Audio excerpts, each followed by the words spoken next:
วิธีนี้อุปถัมภ์ដោយសាកលវិទ្យាល័យអន្តរជាតិជាសាកលវិទ្យាល័យឯកជនដែលឈានមុខគេនៅកម្ពុជាចាសសូមគោរពនឹងជម្រាបសួរប្រិយមិត្តទូរទស្សនិកជនជាទីគោរពនិងជាទីរាប់អានគណៈពេលនេះវត្តមានរបស់ខ្ញុំសុខសុណែតពីស្ថានីយទូរទស្សន៍និពន្ធ NTV ដែលស្ថិតនៅទីតាំងនៅសាកលវិទ្យាល័យអន្តរជាតិដែលហៅកាត់ថា IU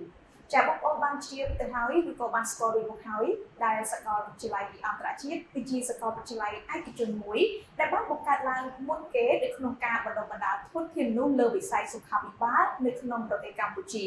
ឥឡូវនេះសាកលវិទ្យាល័យអន្តរជាតិបានពង្រីកសក្តានុពលរបស់ខ្លួនបានបណ្ដុះបណ្ដាលធនធានមនុស្សលើវិស័យសុខាភិបាលនិងបណ្ដុះបណ្ដាលធនធានមនុស្សក្រៅពីជំនាញ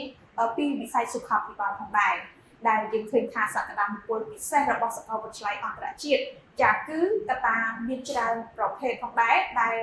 មានភាពល្បីល្បាញរំទើនៅក្នុងប្រទេសកម្ពុជាពាក់ព័ន្ធទៅនឹងគ្រឿងបរិក្ខារចាគឺគ្រឿងបរិក្ខារគឺទំនើបស្តង់ដារអន្តរជាតិមួយវិញទៀតគឺពាក់ព័ន្ធទៅនឹងសក្តានុពលធនធានមនុស្សចាធនធានសាស្ត្រាចារ្យដែលសម្បូរទៅដោយសាស្ត្រាចារ្យល្បីៗជំនាញបញ្ចប់ពីបរទេសដែលបានផ្ទេរចំណេះជំនាញពិតប្រាកដមួយជូនទៅដល់បងប្អូនយើងចាមួយវិញទៀតសាកលវិទ្យាល័យអន្តរជាតិនៅក្នុងមហាវិទ្យាល័យវេជ្ជសាស្ត្រចាសម្រាប់ឆ្នាំសិក្សាថ្មីនេះនិស្សិតរបស់យើងគឺមានឱកាសប្រឹក្សាយោបល់ក៏ដូចជាការចុះកម្មសិក្សាជាមួយនឹងដុកទ័រពីបរទេសចំនួន3រូបផងដែរចាសាកលវិទ្យាល័យអន្តរជាតិគឺមាន department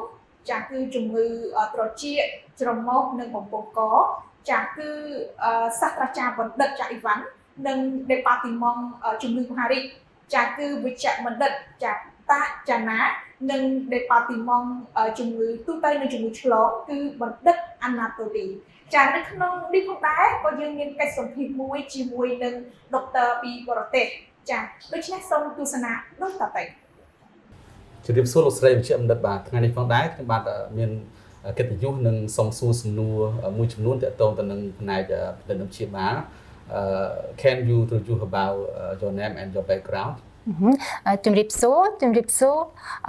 My name is Turabova Tatiana. I am medical and pediatric oncologist at IU Clinic. I studied medicine in Russia and in Singapore. I graduated medical academy in Russia in 1996. And since this time, I had residence in the area of surgery at first during 2 years. Since this time, also, I am working as a doctor. So my working experience as a doctor is 25 years already. Then I had training in medical oncology, in pediatric oncology, in breast diseases, and in hematology. So I studied generally in 2 countries, Russia and Singapore. My next question, okay, I would like to ask you more about which medical services can you provide. មានន័យថាខ្ញុំបាទចង់សួរលោកស្រីជាបណ្ឌិតថាតើផ្នែកវិទ្យាសាស្ត្រដែលបើកសេវាកម្មផ្ដល់ជូនអតិថិជនឬអ្នកជំងឺរបស់យើងបាទ At IU Clinic, I can provide next services. First of all, these are consultation of different patients with malignant and benign tumors, which include asking about patient complaint, about past medical history and family history also, after that physical examination, and then recommendations. Okay. ចាខាងមន្ទីរពេទ្យIU នេះគាត់ផ្ដល់សេវាកម្មមានដូចជាការពិគ្រោះពិភាក្សាជាមួយអ្នកជំងឺគ្រប់ជំងឺទាំងអស់មានទាំងដុំសាច់ស្លូតនិងដុំសាច់កាចការពិគ្រោះជំងឺនេះមានន័យថាគាត់ពិនិត្យទៅលើរាងកាយអ្នកជំងឺគាត់ផ្ដល់ព័ត៌មានទាក់ទងមួយការបកស្រាយទៅលើលទ្ធផលតេស្តឈាមឲ្យព័ត៌មានទាក់ទងមួយវិជ្ជវិទ្យាមានគាត់ជូនជាវិជ្ជវិទ្យា We can do also here different kind of injections, intramuscle, subcutaneous, intravenous, infusions also we can provide here. ចាហើយយើងផ្ដល់ជូនមានន័យថាយើងផ្ដល់នូវសេវាកម្មដូចជាការចាក់ថ្នាំដូចជាតម្រូវការចាក់សាច់ដុំចាក់តាមខ្សែចា Okay, thank you so much for your answer about this. The next question I would like to ask you more, which part of body cancer can affect? Unfortunately, cancer can affect any part of body, any place it can happen, but it's a little bit different in adults and in children. គ្រប់ជំងឺមហារីកទាំងអស់កើតគ្រប់ទីតាំងទាំងអស់នៃរាងកាយរបស់យើងគ្រាន់ប៉ុន្តែការកើតនេះវាខុសគ្នាទៅលើការកើតទៅលើកូនក្មេងនិងមនុស្សធំ If to say about all the world example, in adult people on the first place will be lung, then will be breast, and then will be colorectal. ចំពោះនិយាយជាលក្ខណៈទូទៅនៃជំងឺមហារីកបើចំពោះមនុស្សធំតកតងទៅលើសួតទៅលើដោះទៅលើ Colorectal. ផ្លូវបាត់ទាំងធំនិងពោះវៀនធំ Yes. If we speak about children around all the world, on the first place will be blood cancer, on the second place will be lymphoma, lymphatic tissue cancer, and on the third place will be brain tumors. ចំពោះមហារីកទៅលើកូនក្មេងជាទូទៅនៅលើពិភពលោកអ្នកគ្រូគាត់ប្រទះឃើញតកតងមួយជំងឺមហារីកគ្រាប់ឈាមតកតងមួយមហារីកទៅលើកូនកណ្ដោនិងមហារីកមួយទៀតគឺមហារីក Brain. ទៅលើខួរក្បាល Yes. Okay, thank you. The next question, can you tell me something about common symptom or the sign of cancer? Some symptoms of cancer. First of all, it can be any lump, any mass everywhere, on the head, on arms, on body, on legs. តកតងមួយរោគសញ្ញាដែលយើងសម្គាល់ទៅលើជំងឺមហារីកវាមានទៅលើគ្រប់កន្លែងដូចជាវាមានឡើងកូនកណ្ដោវាមានតកតងជាមួយនឹង legs, arms, head, body, legs, arms, everywhere. មានន័យថាវាមានកើតកូនកណ្ដោនៅគ្រប់កន្លែងមានន័យថានៅលើដៃនៅលើកនៅលើជើង Yes. Another symptom, very frequent symptom is tiredness, weakness. ហើយរោគសញ្ញាផ្សេងទៀតអាចនឹងធ្វើឲ្យអ្នកជំងឺមានអារម្មណ៍ថាអស់កម្លាំងរហ័សរហ័យ It means patient doesn't have any serious symptoms, but he feels that suddenly he starts to be very tired. អ្នកជំងឺគាត់អត់មានឲ្យចេញរោគសញ្ញាអីធ្ងន់ធ្ងរឲ្យគាត់ដឹងទេប៉ុន្តែគឺភ្លាមមានន័យថាធ្វើឲ្យអ្នកជំងឺគាត់មានអារម្មណ៍ថាអស់កម្លាំងរហ័សរហ័យ The same also for loss weight and loss appetite, also frequent symptom. ហើយគាត់អាសាកើតមានដែរតកតងជាមួយនឹងគាត់ស្រក់គីឡូហើយនឹងមានន័យថាគាត់លែងឃ្លាន Another symptom, it can be any bleedings from nose, blood in urine, blood in stool, and also some kind of hemorrhagic rash on the body. នឹងរោគសញ្ញាមួយចំនួនទៀតមានដូចជាតកតងមួយការហូរឈាមចេញតាមច្រមុះតកតងមួយការហូរឈាមទឹកនោមមានលាយឈាមបាត់ពីធំមានលាយឈាម Yes. It can be persistent long time cough or also changes of voice. រោគសញ្ញាមួយទៀតអាចនឹងពាក់ព័ន្ធតកតងជាមួយក្អកមានន័យគាត់ក្អកជាប់រហូតក្អកជាប់ហ្នឹងមួយទៀតគាត់យើងអាចសម្គាល់ទៅលើអ្នកខ្លះគាត់ដូរសំឡេងមានន័យថាគាត់ស្អកសំឡេងគាត់ដូរទៅជាស្អក Can be difficulty to swallow. ហើយពិបាកលេបទឹកមាត់ Some kind of abdominal problem, long time constipation or opposite long time diarrhea. ហើយពេលខ្លះទៀតវាធ្វើឲ្យយើងតលីមួករយៈពេលយូរឬអ្នកខ្លះមិនតលីមួយតែគាត់បែរជាមករា And one more symptom I can say that this is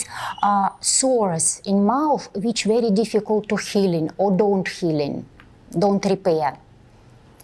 Sores in mouth which don't repair. មួយទៀតដែលគាត់សម្គាល់ឃើញតកតងមួយជំងឺនឹងដែលឲ្យជារោគសញ្ញាមានន័យថាតបៅមាត់នឹងគឺគាត់នៅរ៉ាំរ៉ាយមិនអាចព្យាបាលជា Yeah. So most frequently. Okay, the next question, can you tell about the most frequent risk factor of cancer? The most frequent risk factors of cancer are, first of all, it's chemicals, and first from chemicals is smoking. Yeah. តកតងមួយរោគសញ្ញា Chemical factors, កត្តាដែលធ្វើឲ្យប្រឈមជាមួយនឹងជំងឺមហារីកតកតងមួយគីមីតកតងមួយសារធាតុគីមីនោះមានន័យថាទី1គឺការជក់បរិយា Next thing, this is unhealthy diet, especially eating a lot of fat, animal fat, and drinking a lot of alcohol. មួយទៀតមានន័យថារបបអាហាររបស់គាត់ចូលចិត្តញ៉ាំអាហារដែលគ្មានសុខភាពដូចជាអាហារនោះខ្លាញ់អាហារផ្សែងច្រើន ហ ពួកញ៉ាំស្រាច្រើន Next physical factor is radiation, so it's very important thing, especially in developed countries. មួយទៀតតើតើមួយទៅលើពពួកគេហៅវត្ថុសកម្មដែលគាត់ប្រឈមជាមួយធ្វើការនៅកន្លែងវត្ថុសកម្មនឹងឯង Next, this is unhealthy lifestyle when people doesn't have enough activity. Sit at home, don't go anywhere, no any exercises. តើតើមួយរបៀបនៃការរស់នៅមួយទៀតមានន័យថាគាត់អត់ទម្លាប់ធ្វើពុកលំហាត់ប្រាណ And also obesity, overweight, which can be caused by this risk factor. ហើយកត្តាប្រឈមមួយទៀតមានន័យថាគាត់គីឡូគាត់ឡើងមានន័យថាធាត់ចុកខ្លាំងមានន័យគាត់ឡើងគីឡូខ្លាំងពេកក៏ប្រឈមនឹងជំងឺមហារីកដែរ Yes, it is especially for breast cancer and for colon cancer, obesity and low activity. ជាពិសេសទៅលើជំងឺមហារីកដោះហើយនឹងអ្នកមហារីកពោះវៀនធំមានន័យថាគាត់ខ្ជិលធ្វើលំហាត់ប្រាណនឹងឯងគីឡូណា Yes. Another, this is genetic. If in family somebody has cancer, people can be in risk in this family, in risk of cancer. ហើយគាត់ប្រឈមជាមួយនឹងជំងឺមហារីកមួយទៀតនោះគឺដោយសារប្រវត្តិគ្រួសាររបស់គាត់ទៅមួយសែនមានន័យថាគាត់គ្រួសារគាត់នឹងពីមុនមកនឹងមានប្រវត្តិជំងឺមហារីកអីមួយហ្នឹងអាច Yes. So this is this is main risk factors. Okay, thank you. Okay. With the next question, I ask you more about what about the most frequent cancer in Cambodia? In Cambodia now, the most frequent cancer are on the first place. This is liver cancer, then breast cancer. So breast cancer before was low, now it's going up, and then this is lung cancer. ចំពោះដែលបទពិសោធន៍ដែលគាត់នៅព្យាបាលនៅស្រុកខ្មែរដែលគាត់សង្កេតឃើញច្រើននោះតកតងជាមួយជំងឺមហារីកគឺមហារីកថ្លើមតកតងជាមួយនឹងមហារីកដោះកាលពីមុនមានកម្រិតទាបទេតែការវាកើនឡើងនិងមហារីក Lung. មហារីកសួតមួយទៀត Yes. Okay, thank you about this answer. Okay. Next question, when people have to visit medical oncologist? First, this is if they have symptoms about which I said before. អាការៈឬក៏នៅពេលណាដែលយើងពិគ្រោះជាមួយនឹងដុកទ័រខាងឯកទេសខាងជំងឺមហារីកមានន័យថាអាការៈដែលគាត់ព្រៀបរាប់ខាងពីលើមកមានដូចជាគាត់អស់កម្លាំងលហិតលហើយគាត់អកយូរគាត់ក្បាលក្នុងមាត់មើលមិនជាគាត់រាកឬក៏ទីតលមុខអាការៈទាំងអស់ហ្នឹងឬក៏មានលេខកូនកណ្ដោនៅទីតាំងណាមួយដែលគាត់សង្ស័យគឺគាត់ទៅជួបដុកទ័រឯកទេសខាងជំងឺមហារីក Yes. Next, people with risk factors. About risk factors also we said. មួយទៀតទៅលើគ្រួសារមានន័យថាបើសិនគ្រួសារគាត់មានប្រវត្តិដូចជាមហារីកពោះវៀនធំមហារីកដោះឬក៏មហារីកថ្លើមអីហ្នឹងគឺមានន័យថាគាត់ប្រឈមនឹងជំងឺអស់ហ្នឹងហើយអញ្ចឹងគាត់ត្រូវមកការ check up ជាមួយនឹងដុកទ័រឯកទេស Yes, it's an oncology checkup. Yes. Next, this is people who has already oncology disease and whom we have to treat. They come for treatment regularly. Example, when we provide chemotherapy, some people come every 3 weeks, somebody every 2 weeks, like this. ហើយនឹងអ្នកជំងឺដែលគាត់មានន័យថាគាត់មានជំងឺមហារីកហើយអញ្ចឹងគាត់អាចចោលឯកទេសដល់ទៅជួបមួយដុកទ័រជំងឺមហារីកនេះបានហើយគឺគាត់ត្រូវនៅក្រោមការគ្រប់គ្រងរបស់ដុកទ័រមានថារាល់មួយខែឬក៏3ខែគាត់ត្រូវមកតាមដានសុខភាពមួយអ្នកមួយដុកទ័រឯកទេសខាងជំងឺមហារីក 3 សប្តាហ៍ 2 សប្តាហ៍ Yes, 2សប្តាហ៍ 3សប្តាហ៍មកតាមដាន Next, these patients who are finishing already treatment, oncology treatment, they come for post-treatment follow-up regularly. ហើយនឹងអ្នកជំងឺដែលគាត់ព្យាបាលជំងឺមហារីកហើយមានគាត់ព្យាបាលហើយមានន័យថាយើងត្រូវមក check up បន្ទាប់ពីគាត់ព្យាបាលរួច Yes, like this. My last question I would like to ask you about how to prevent cancer. To prevent cancer, first of all, need to exclude risk factors. ដើម្បីការពារជំងឺមហារីកហ្នឹងមានថាដំបូងគឺយើងត្រូវដឹងថាទី1គឺគ្រួសារយើងអត់មានពាក់ព័ន្ធមួយជំងឺហ្នឹងទេ We recommend healthy lifestyle, do more physical exercises. មានន័យថាយើងបដូរទៅរបៀបនៃការរស់នៅមានថាយើងត្រូវធ្វើការ ហាត់ប្រាណ Simple walking together with your friends, with your family, it will be also kind of physical exercises. So need to walk out of home on the nature. Sometime in province, it will be very helpful, and I hope it will be first step to prevent cancer. ដើម្បីការពារបានមានតែយើងហាត់ប្រាណទោះដើរក៏ដោយរត់ក៏ដោយយើងអាចនៅតាមខែឬលក្ខណៈបុត្រភ័ក្រគ្រួសារអីចឹងដើម្បីជៀសវាងជំងឺហ្នឹងមិនដែលយើងការពារ Stop or reduce smoking. It's also prevention. ជក់បារីគឺគាត់ត្រូវឈប់ញ៉ាំបារី Stop using too much alcohol. មានន័យថាបើសិនអ្នកជំងឺហ្នឹងគាត់ចូលចិត្តញ៉ាំស្រាមានន័យថាគាត់បញ្ឈប់អត់បានទេប៉ុន្តែគាត់ត្រូវកាត់បន្ថយក្នុងការញ៉ាំស្រា Follow rule for cancer screening regularly. តាមដានជាមួយនឹងដើម្បីយើងរកតាមដានតេស្តជំងឺមហារីកហ្នឹង Yes, healthy diet, eat less fat, eat more fruits and vegetables. នឹងទៅលើរបបអាហារហ្នឹងគឺត្រូវអត់សម្បូរខ្លាញ់ទេហើយយើងត្រូវញ៉ាំជាតិពុកបន្លែនិងផ្លែឈើឲ្យបានច្រើន Yes, and also one more thing to prevent some cancers is vaccination. In Cambodia, it's important thing. This is vaccination against hepatitis B and against human papilloma virus. ហើយដើម្បីការពារជំងឺមហារីកមួយចំនួននោះយើងអាចមានវ៉ាក់សាំងការពារដូចជាវ៉ាក់សាំងអេបតៃទីវ៉ាក់សាំងរលាកថ្លើម B មានន័យយើងអាចចាក់ការពារនិងវ៉ាក់សាំងការពារជំងឺមហារីកមាត់ស្បូន Yes, so these are main and simple way to prevent cancer. ហើយនឹងតកតងមួយគីឡូអីហ្នឹងយើងនិយាយរួមការពារជាលក្ខណៈធម្មតាដែលនិយាយទាំងអស់ហ្នឹងដើម្បីយើងជៀសវាងទាំងអស់គ្នា Yes. Yes. Okay, thank you so much for your answer here. Okay, finally, what is your any comment or message to your patients about cancer here? Yeah, I would like to say that need to do diagnosis and treatment of oncology diseases as soon as possible when you see any problems or complaints, because when we start treatment early, treatment will be more successful, and which is also important, it will be cheaper. So to save life, need to come to doctor early and start treatment as soon as possible. ចំពោះយោបល់របស់គាត់ជាឯកទេសខាងជំងឺមហារីកដើម្បីបង្ការនិងយើងរកដំណាក់កាលដំបូងនៃជំងឺមហារីកមានន័យថាយើងត្រូវមានមកតាមដានជាមួយដុកទ័រលក្ខណៈថែសុខភាពបើសិនយើងដឹងថាដំណាក់កាលដំបូងគឺយើងងាយស្រួលក្នុងការព្យាបាលក៏មិនអស់បន្លាយច្រើនដូចយើងដំណាក់កាលចុងក្រោយដែលយើងតាមដានឃើញដែរ Yes. អរគុណប្រិយមិត្តទូទស្សនិកជនដែលបានតាមដានកិច្ចសម្ភាសន៍រវាងខ្ញុំបានជាមួយនឹងលោកស្រីតាយ៉ាណាដែលបានមានប្រសាសន៍បោះក្បាយទាក់ទងទៅនឹងជំងឺមហារីកដែលកើតឡើងនៅក្នុងប្រទេសកម្ពុជាជាចុងបញ្ចប់នេះខ្ញុំបាននឹងក្រុមការងារសូមជម្រាបលាបាទសូមអរគុណ សូមអរគុណជម្រាបលា